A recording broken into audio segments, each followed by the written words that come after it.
Hello বন্ধুরা, আজকে আমি এই ভিডিওতে আপনাদেরকে এমন একটি গল্প শোনাবো যেটা শোনার পর আমরা যে দৈনন্দিন জীবনে যে প্রয়োজনীয় জিনিসগুলো নষ্ট করে থাকি, সেটা খাবার হোক বা অন্য কোনো জিনিস, সেটা আমরা কোনোদিনও কোনো কারণ ছাড়া নষ্ট করব না বা অপচয় করব না। তো চলুন শুরু করা যাক।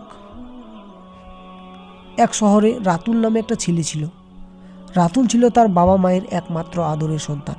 তার কোনো কিছুরই অভাব ছিল না। সে যা চাইতো তা হাত বাড়ালেই পেত। তার আনন্দেরও কোনো শেষ ছিল না। সারাদিন সে তার নানান খেলনা নিয়ে খেলতো। কোনো খেলনা তার পছন্দ না হলে তা নিয়ে খেলতো না এবং সে সেটাকে ছুঁড়ে ফেলে দিত।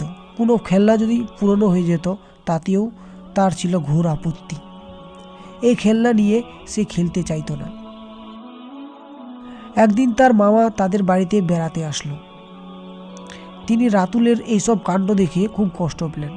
রাতুল তার মামার সামনেই তার সব পুরনো খেলনাগুলো ভেঙে ফেলতে লাগলো। তার মামা এটি দেখে তার ভাঙা এবং পুরনো জিনিসগুলো সহ নিয়ে গেলেন একটি পাশের বস্তিতে।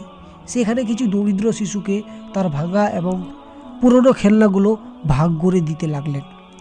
রাতুল এটা দেখে স্তম্ভিত হয়ে গেল। সে যেসব খেলনা ছুঁয়ে দেখতে চায় না তা অনেকের কাছে 7 রাজার ধন।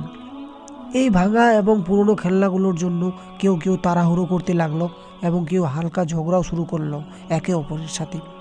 এটি দেখে রাতুল তার ভুল বুঝতে পারল। সে ঠিক করলো যে তার যা আছে তা সুন্দরভাবে ব্যবহার করবে। কোনো কিছুই অকারণে অবহেলায় নষ্ট করবে না। কিছু থাকার পরেও আরও বেশি কিছু পাওয়ার জন্য চিৎকার চেঁচামেচি করবে না।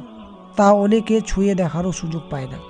আসুন আমরা আমাদের যা আছে তার সুষ্ঠু এবং পরিপূর্ণ ব্যবহার করি। কিছু নষ্ট করার আগে একবার ভেবে দেখি তাদের কথা যারা তাদের প্রয়োজনটুকু পাচ্ছে না।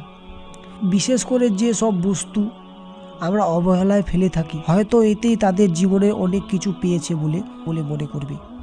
ধন্যবাদ।